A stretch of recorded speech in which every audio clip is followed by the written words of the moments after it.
Around Alphabet, shares lower in after-hours trade. That's after Bloomberg reported that the Department of Justice is set to push Google to sell its Chrome browser to break up its search monopoly. Let's get the details and bring in Bloomberg's opening trade anchor, Kriti Gupta. Kriti, what do we know?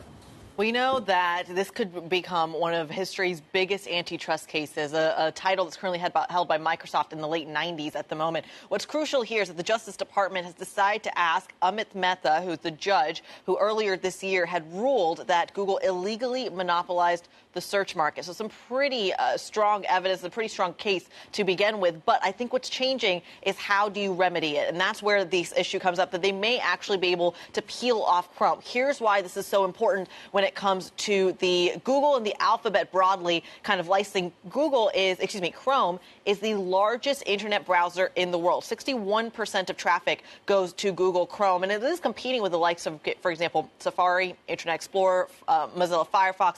But this is really the main way that Google is able to not only detect who is searching what, but also collect that data and then give them targeted ads. That is the crux of the case that Amit Mehta had ruled upon back in August. The concern here is what this may actually do in terms of breaking up Google, given that so much of their ad revenue comes as a function of this one platform, given that vertical integration. That is the concern here. We'll see if that actually comes through. Right now, it is just a recommendation to the judge from the DOJ when it comes to actually pulling back on things like data licensing and potentially doing Chrome. It is not for sure. It is just a recommendation. That being said, some pretty strong words coming from the Google kind of VP as well. Take a listen to what she had to say. Quote, the DOJ is continuing to push a radical agenda that goes far beyond the legal issues in this case.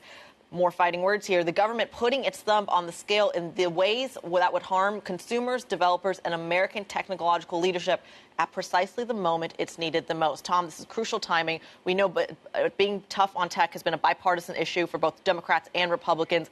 We'll see if that eases under a new administration. Yeah, initiated under former President Trump, and now, of course, he's coming back in. So, as you say, we'll see whether or not this progresses, and the time frame is looking at April and then August in terms of when this potentially wraps up, 2025. Bloomberg's opening trade anchor, Kriti Gupta, thank you very much indeed.